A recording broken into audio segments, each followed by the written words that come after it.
c'est Horatio et Reda du forum Run 4 Games. On est toujours en direct du deuxième jour du CF 2014 de Netrunner. Bonjour Reda. Salut. Alors déjà dans un premier temps, avant de parler de ce pourquoi tu es là principalement, quel a été ton parcours au cours de ce CF cette année? Alors est-ce que je commence la veille du CF ou le CF? En fait, Le CF même, ouais. le CF même. Je suis arrivé un peu à la bourre avec un deck construit à 7h du mat. À la base, je voulais faire deux decks un peu différents du metagame habituel, mais qui puissent combattre le metagame. Alors ça peut être très long, donc je vais pas trop développer. J'ai pris un Noise parce que c'est disruptif. Aussi parce que les gens disent maintenant que Noise ça gagne plus, donc j'ai fait ok, je vais essayer de gagner avec Noise. Et comme il y a 2-3 cartes qui posent beaucoup de problèmes en ce moment dans le metagame, qui sont NAPD, qui est l'agenda qui est très difficile à voler. À cause des 4 en plus. Voilà, à cause des 4 en plus, ainsi que Mid-Season, qui est juste méga pénible. J'ai mis un max de Imp pour pouvoir dégommer en fait les agendas quand je tombe dessus. Ouais. Comme ça, même si j'ai pas l'argent, ils sont installés, je passe un serveur, je tombe sur NAPD. Plutôt que de me ruiner et prendre un mid-season, je le fous à la poubelle. Comme ça, la corpo perd du temps à la récupérer, etc. Et quand il y a un ou deux NAPD aux archives, mon plan c'est faire Steamac et d'aller les chercher gratos. Voilà, en gros c'était le plan A. Le plan B c'est beaucoup de parasites, parce qu'il y a beaucoup d'ice très très fortes. Et donc mon plan c'est les descendre pour les casser avec des breakers fixes. Même si je les détruis pas en fait, je gagne du temps, je fais plusieurs runs et j'utilise les virus en support pour aller voir plein de cartes dans la main, plein de cartes dans la R&D. Et ça s'est avéré payant. Puisque le deck a très bien fonctionné. C'est un deck où tu run pauvre, il y a pas mal d'installs, mais après ça roule tout seul quoi. C'est-à-dire que tu as des super feeders pour payer les runs, tu as des virus qui s'alimentent tout seul en fait. Et franchement j'ai pris un grand plaisir à le jouer, donc j'étais content, ça fait longtemps que j'avais pas fait de Noise. J'étais plutôt resté sur les ID genre Wizard, un peu funky, et en fait Noise est très bien, donc rejouez-le, il est cool.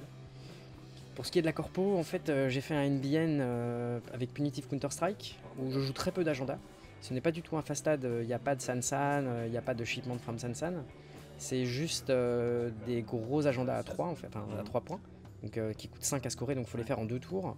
J'utilise H, qui combine bien avec la capacité de NBN 1. Et en fait, du coup, ça surprend les types, parce que la densité d'agenda est super faible, je crois que j'en ai 9 ou 10 dans le deck, grand maximum. Et du coup, quand les mecs viennent faire un Dexing ou Maker's Eye et qu'ils voient rien, ils sont un peu déçus quoi.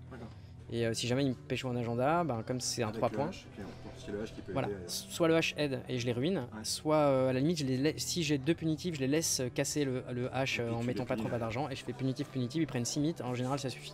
Voilà. Et pour casser les carapaces, je joue des flares, parce que ça casse les Desperados, ça casse les carapaces, ça casse plein de trucs. Et c'est une trace à 9, plus 2 avec l'ID, ça fait 11, normalement ça passe. Donc voilà, c'est deux decks vraiment fait un peu à l'arrache. J'avais testé des trucs un peu dans ce style-là sur des petits tournois, où j'avais pas trop mal performé. Et puis je sais pas, je me suis dit pourquoi pas tenter un truc et puis faire un deck à 7h du mat, c'est cool. Voilà, avec le café, la tête dans le...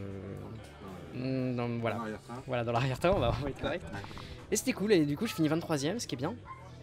Il y a eu des moments où j'ai eu de la chance un peu insolente, il y a eu des moments où c'était vraiment bien dosé, mais en fait le sentiment que j'ai en repartant, c'est que j'ai fait le mieux que je pouvais avec mes decks, que j'ai rencontré des gens vraiment cool, qui avaient pas mal de decks originaux, des gars qui étaient aussi venus pour la déconne, et ça c'est classe. Franchement c'était un événement super varié pour ça, donc je suis très content du CF, voilà, j'ai réussi à tout dire. Voilà.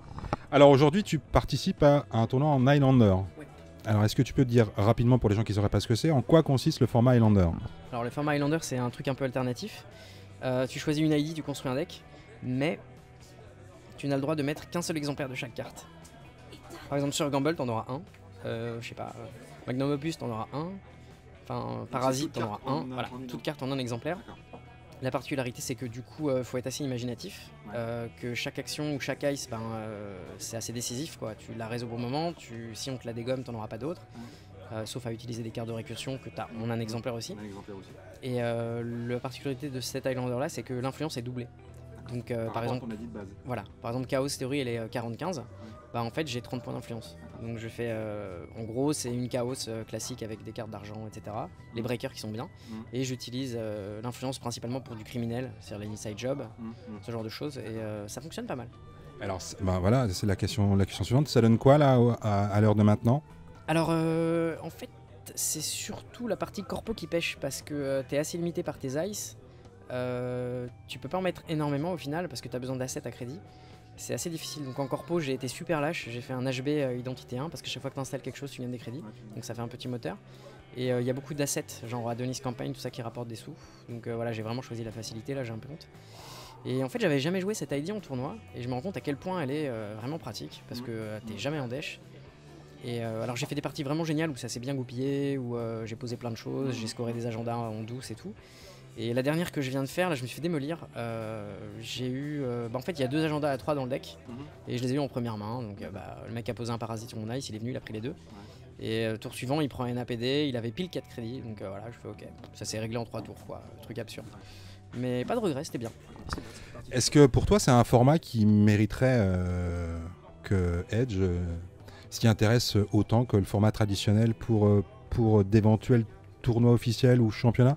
Ou est-ce que c'est vraiment anecdotique? Ah, alors ça c'est une vraie question. Merci. Je pense que ça doit rester un format fun et rigolo pour jouer soit entre potes, soit en side event. En side event c'est parfait, parce que justement on se vide la tête, on joue des cartes qu'on n'aurait pas jouées, c'est pas la même stratégie, il y a des situations super cocasses en fait. Du genre tour 1 tu fais bon, le mec il a, je sais pas, il a 20 eyes dans son deck, il protège son truc, allez c'est pas un Neural Katana quand même, donc tu run, Neural Katana, ah, super, tu vois. Et derrière un snare, ah bah j'ai perdu, tu vois. Ça c'est du... Et ce format-là, par rapport au nouveau format que Edge propose à travers le draft, t'as essayé toi le draft sur Netrunner? Non, j'ai pas essayé. J'ai joué au draft dans pas mal d'autres jeux de cartes, mais pas dans Netrunner. Mais je trouve que le draft est plus intéressant parce que tu construis vraiment un deck. T'as une stratégie de ce qu'on appelle les pics. Bon après faut parler anglais comme nos amis gamers là. Mais ce qui fait que quand tu vois une main, par déduction, tu sais instantanément quelle est la carte qui va être le plus utile tout au long des parties. T'as aussi les counter picks, c'est-à-dire tu sais que tes adversaires vont sans doute utiliser cette carte contre toi, donc tu la prends. Par exemple, même si t'as pas envie de jouer snare, tu le prendras parce que tu veux pas t'en manger un. Voilà. Et ça, c'est une dimension qui est vachement intéressante. Du coup, je pense que le draft a plus d'avenir. Le seul truc qui me gêne avec ce format, c'est qu'il est cher. Et ça me ralentit parce que tu vois, si les paquets de draft étaient à 5 E, ouais, j'en ferais plein. Et là, c'est 2 ou 3 fois plus. Ça me ralentit quoi. Donc, Highlander, ouais, mais entre potes. Voilà. Une dernière question, si tu devais conclure, qu'est-ce que tu dirais? Waouh, Netrunner c'est cool, jouez-y, et puis essayez des decks originaux, il n'y a pas que les archétypes, il y a moyen de lutter contre eux en mettant les bonnes cartes, il y a moyen de faire du building vraiment original. J'ai vu des trucs qui m'ont surpris au CF, donc c'est possible même d'avancer dans les tournois avec des decks originaux. Donc essayez plutôt que de copier des decklists, voilà. Ok, merci beaucoup Reda, et ben, c'était Horatio Reda du Forum Run for Games, à bientôt pour une autre interview.